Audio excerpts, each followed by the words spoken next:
We're going to solve this system using the Echelon method. So it's been a while. Let's go back and think about it. Echelon method was the one with triangular form. And we're going to get rid of that x using this 2x. So we're going to want to rule. Looks like we can do 2 row 2s minus row 1 ought to get me there. Okay? So let's see. Leave the top row alone. 2x plus 5y equals 15. And the bottom one, I'm going to use my rule here. 2 of these is 2x minus this would be 0x. 2 of these is 8y minus 5y, that's 3y. 2 of these is 18 minus this, that's 18 minus 15 is 3. So Echelon method, we're looking for this triangular form. Once we get triangular form, it's pretty easy to finish up because we can just solve that bottom equation. You can see pretty quickly in the bottom, divide by 3, you're going to get y equals 1. Take that 1 and use back substitution. We're going to sub that into the top equation. It would be 2x plus 5 times 1 equals 15, or 2x plus 5 equals 15. Subtract the 5, that's 2x equals 10, and divide by 2, you get x equals 5. So our solution would be 5-1. That's Echelon method. 5-1. Now I want to do the same problem using the Gauss-Jordan method. Okay? Using the Gauss-Jordan method by hand without any technology here. So for the Gauss-Jordan method, let's make the augmented matrix. Take out the variables, 2, 5, bar 15. And 1, 4, bar 9. Gauss-Jordan is a little bit different. We want numbers along the diagonal, specifically ones, but we'll get those later, and zeros elsewhere. I'll go from left to right. So what I'm going to do is I'm going to change that 1 right there into a 0, and I have to use the number on the diagonal. So I'm going to end up using that same rule, 2 row 2s minus row 1. Because I want to change that 1 into a 0. I'm going to leave the top row alone, 2, 5, bar 15. But the bottom row, I'm going to use my rule. 2 of these minus this is 0. 2 of these is 8 minus this is going to be 3. 2 of these is 18 minus this is going to be 3. So right now you can reduce that bottom row and see that it's 1 y equals 3 or y equals 3 there. An Echelon method would say you'd plug that in, but with Gauss-Jordan, we're not going to do that. We're going to get numbers along that diagonal. So one thing I'm going to do, I am going to go ahead and divide by 3 here, just because I'd rather work with 1s than with 3s. But Gauss-Jordan, I'm trying to get numbers along that diagonal and zeros elsewhere. So I want that 5 to turn into a 0, and I'm going to use this number 1 that's on my diagonal. So to do that, let's see, I could do 5 row 2s minus row 1. Or I could do row 1 minus 5 row 2s. Maybe I'd rather do it that way. Doesn't really matter as long as you get 0, but I'm going to go row 1 minus 5 row 2s. So row 1 minus 5 row 2s, that's going to be 2 minus 0 is 2. And row 1 minus 5 of these is going to be 0. And 15 minus 5 of these is going to be 10. And then on the bottom, leave that alone. You had 0, 1, 1. So we're almost to reduced row echelon form. I would just take that top row and divide by 2. So I get 1, 0, bar 5, 0, 1, bar 1. And you can see your answer right here is x equals 5, y equals 1. Should be the same as what we got before, right? 5, 1. 5, 1. Doesn't matter what method you use. Echelon form. Echelon method, you've got the triangular form. Gauss-Jordan method, you're using the augmented matrix. Now, here's a bigger one, okay? A bigger one, I'm probably not going to make you do that by hand on a test. So let's make sure we know how to use our technology. If you go to math sites, and we can do the Gauss-Jordan site. That was a 3 by 4.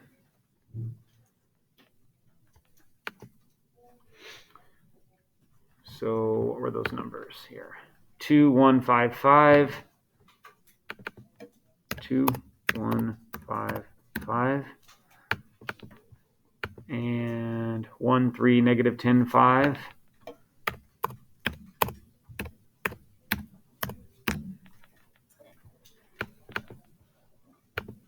76520.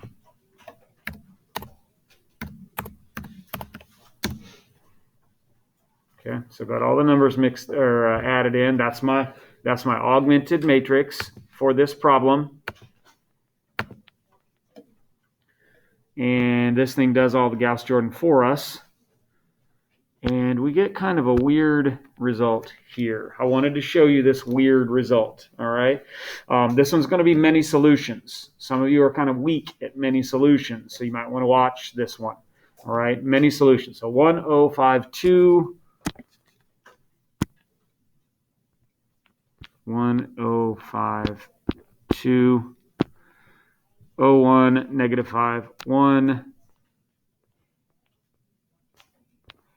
and then, of course, 0, 0, 0, 0.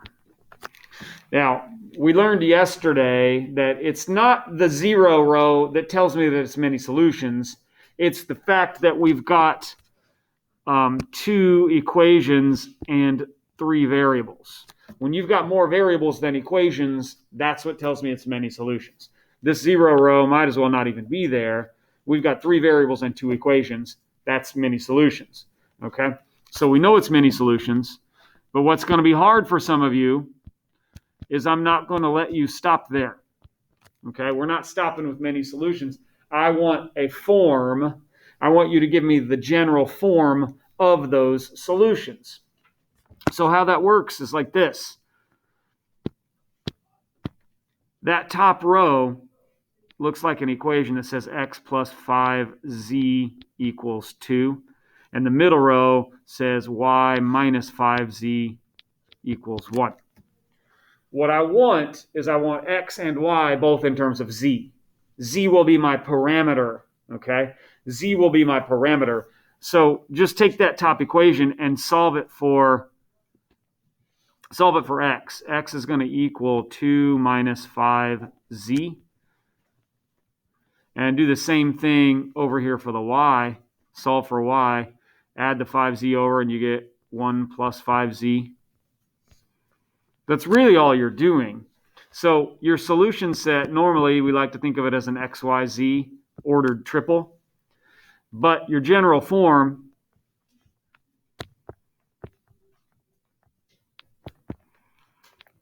the x is 2 minus 5z. The y is 1 plus 5z. And then z is our parameter. So that's something I know some of you guys are not very strong at, giving me the general form. Now, you also might have to give me an example.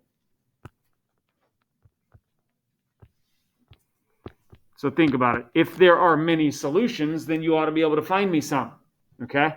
And in order to do that, all you really need to do is like pick something easy like 0 for the value of your parameter. So let's say z is 0. If z is 0, you'd plug it in right here, and that'd be 2 minus 0 is 2, and 1 plus 0 is 1. That's one example of your many possible solutions. If you pick something harder, like let's say you made z equal 4, okay, you could do that.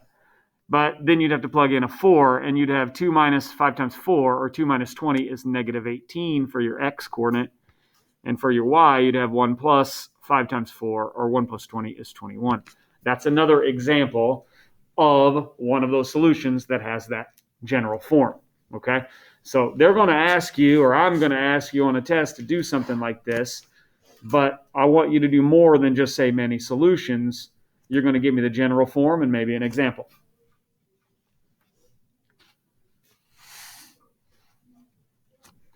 Next, we need to multiply. I'm not sure why those brackets are crooked, but we're going to multiply here. And in order to multiply, students are really weak at this sometimes, but you've got to do rows times columns. Okay? So before we get there, I guess, we're supposed to even say, is it possible? You got a 2 by 2 times a 2 by 3. Remember, rows before columns, rows before rows. And those two inside numbers match.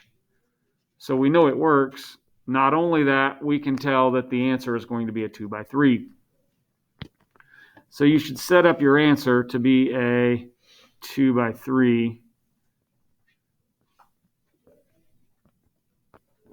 The answer is going to have that form. And so doing your first row, first column is going to be right there. Okay? First row, first column, yellow times yellow is going to be that entry right there. So we can go, I call it zipping up the numbers. Multiply the first ones, 1 times 1 is 1. And multiply the second ones, 2 times 3 is 6. You're going to have 1 plus 1 plus 6. And so you're going to have a 7 in that first spot right there. So then, you keep going with your first row times the second column, and you're going to get the first row, second column right there, the 1, 2 entry. So zip up the numbers. 1 times 0 is 0, and 2 times 2 is 4. I know I'm going to have a 4 right there in that position. Keep going. Row times column, that's going to be -2 minus 2 is -4. And then we do the bottom row. So bottom row, I'm going to multiply this times each of the columns. So start with the first or the second row times the first column.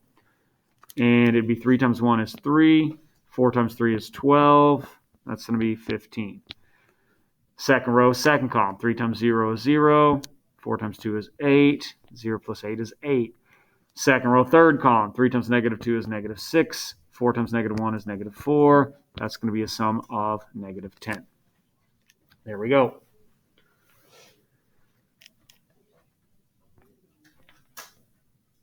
So another multiplication problem. First just tell me if it's possible. 2 by 2 times a 2 by 2 is possible. Not only that, I know the answer is a 2 by 2. You're probably going to see one that's not possible, so make sure you don't forget about this first step. Look at those inner dimensions and see if they match. So right here, if I'm going to do a first row times first column is going to give me my 1, 1 entry right there. So we're going to go 5 times 2 is 10. 3 times 1 is 3. I know that part of my answer is going to be 13. First row, second column. 5 times 7 is 35. 3 times -2 is -6. 35 minus 6 is 29. Second row, first column. -2 times 2 is -4. 4 times 1 is +4. That gives me 0. Second row, second column. -2 times 7 is -14. 4 times -2 is -8. Add them together, that's -22.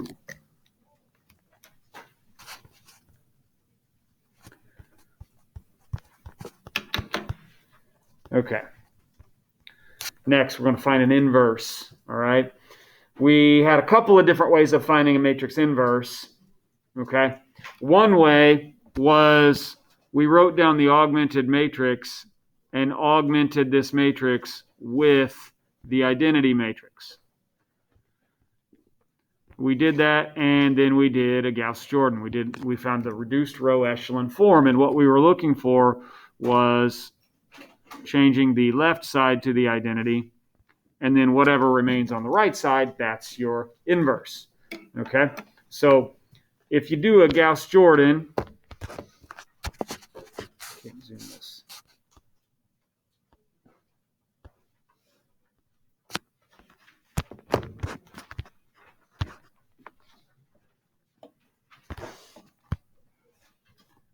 That was a 2 by 4.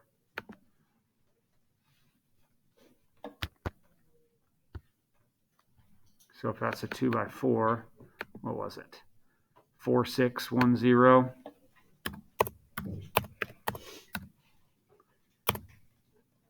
And then the second row, 1001.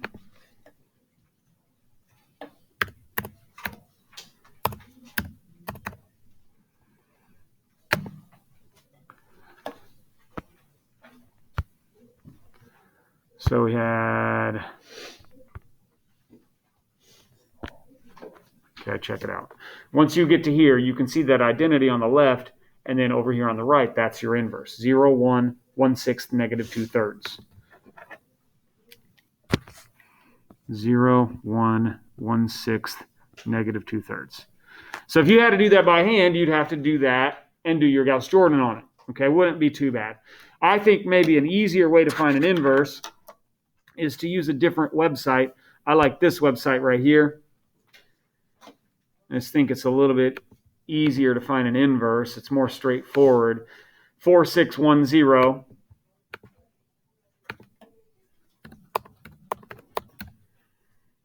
And we can just, well, we can hit this inverse button. Okay, I don't want 30 significant figures. In fact, let's don't display decimals at all. That'll make fractions. I can find the inverse, or I can type in a caret negative 1. Either way, I'm going to get that same thing, 0, 1, 1/6, negative 2/3. 0, 1, 1/6, negative 2/3. That's my answer.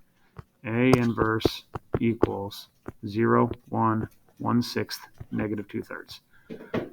There are other ways to do this to find an inverse, but that's two different ways to find the inverse.